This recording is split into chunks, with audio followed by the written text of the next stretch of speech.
Sí, sí, no. Después Sergio. viene la pregunta si se votó por ideología o se votó por bronca, pero... Sí, pero también hay que medir los que no votaron a este sector, si lo hicieron por ideología o por bronca o por miedo. Es decir, si vamos a medir uno, vamos a medir todo.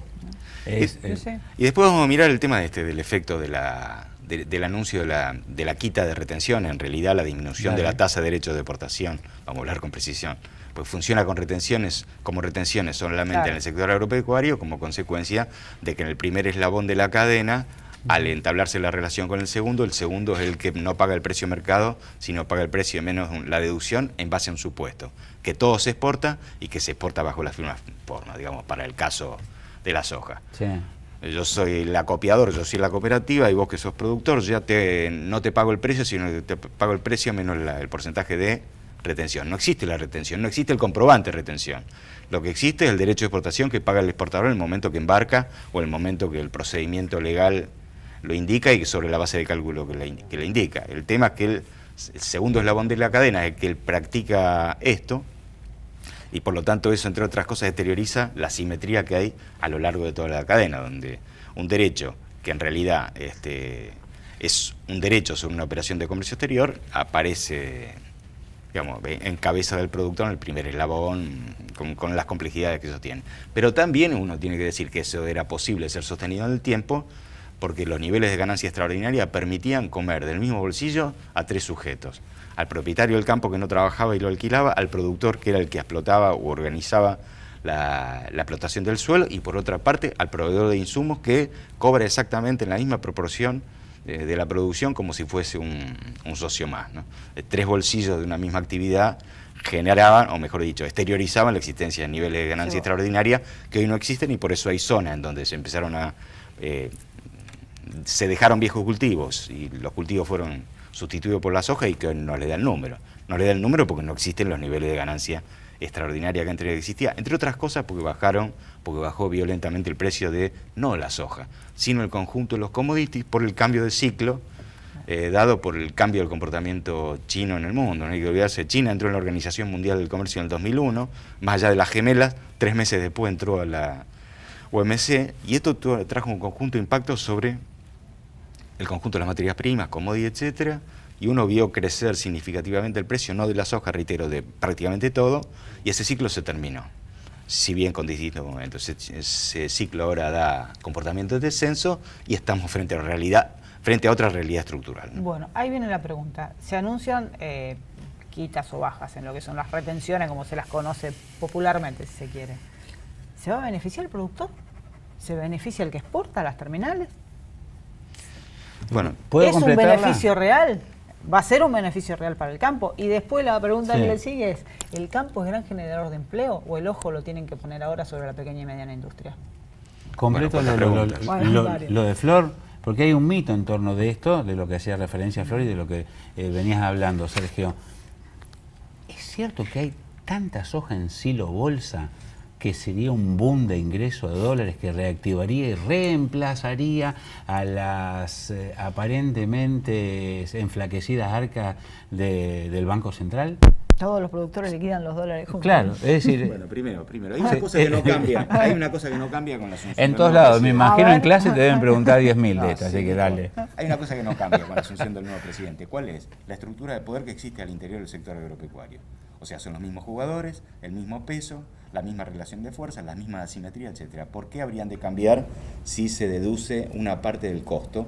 ¿Y por qué no habría que esperar que esa parte del costo que se reduce en el ámbito del productor no sea reclamada bajo otra forma por el resto de los eslabones que integran la cadena? Por ejemplo, por los proveedores de insumos, de agroquímicos, etcétera. Entonces, no cambia la estructura de poder, no tendría por qué cambiar la estructura de distribución.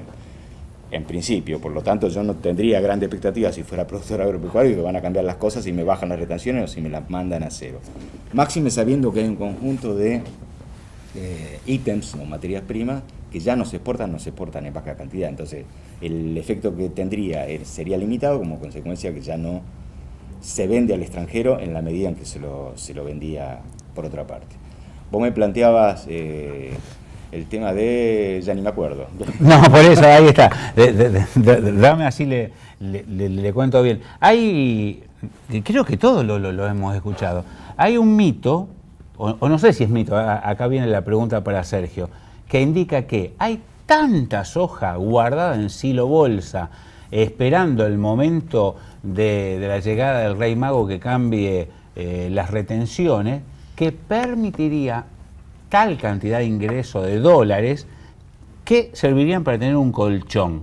Porque por todos lados uno, vos te reís, pero es así. Bueno, no sé, a lo mejor lo escuché yo solo. Bueno, no sé, Sergio. Hay razonamientos falsos, que son los siguientes. Sí, ¿es un mito? No, no es un mito. Hay 53 millones de toneladas de producción anual y hay más o menos unas 30 millones de toneladas embolsadas. ¿En serio? Ahora. No puede ser. No, sí, es así. Son las declaraciones, son 3 fuentes diferentes que dicen exactamente lo mismo. Ahora, es impresionante, Sergio. Bueno, pero la pregunta es la siguiente. ¿Cuál es el flujo de granos que llega a las terminales y a las fábricas de aceite? ¿Cuál es?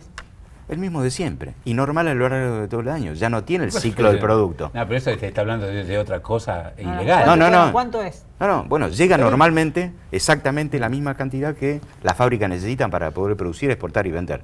O vender y exportar. Sí. Entonces, ¿cuál es la cuestión?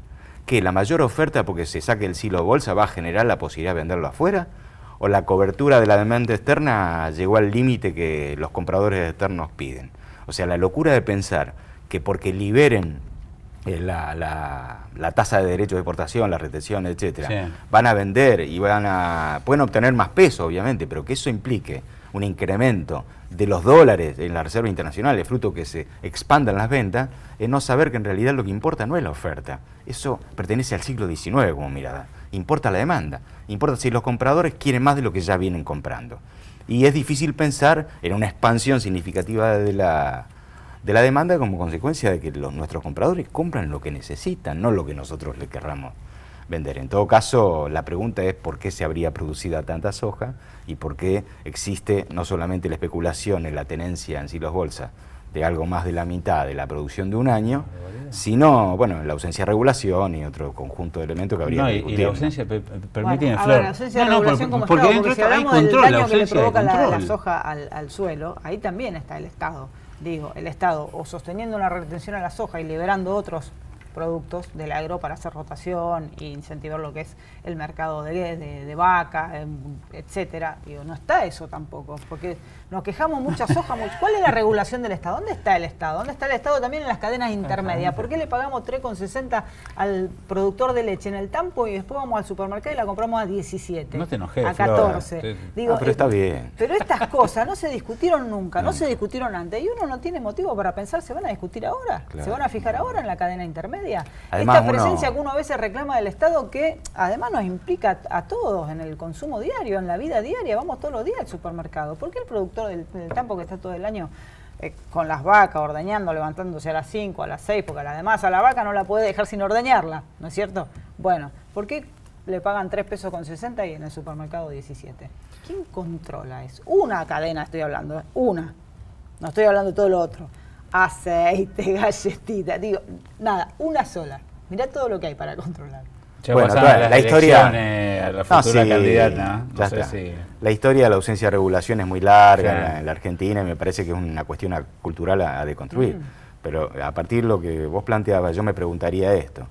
Cuando un Estado necesita de entre sus recursos aquellos que provienen de una actividad inconveniente, como el caso del monocultivo, la pregunta es si los recursos los utilizás para reemplazar esa actividad inconveniente por otra que sea sustentable, etcétera, o si requerís que la actividad inconveniente siga existiendo para seguir recaudando.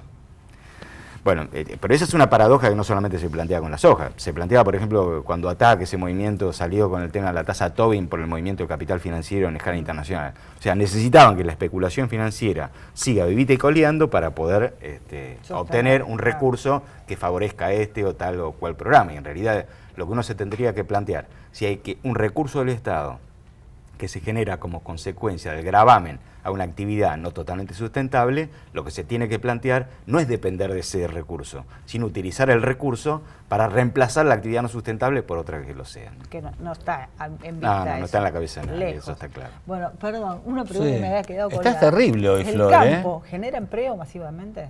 Y si hablamos de, suponiendo que liberar las retenciones, o etcétera, liberar el dólar, poniendo que se haga todo esto, ¿genera gran empleo o en realidad hay que hacer ahora hincapié en esto, en la pequeña y mediana industria?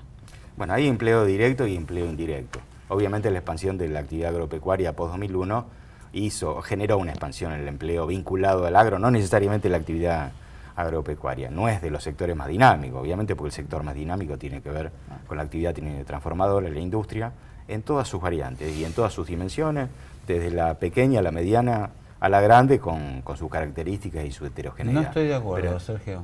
Vos sabés que bueno, cada vez que miremos hablamos de los esto, números. no. Cada vez que hablamos de esto nos olvidamos, y también los números, de las economías regionales.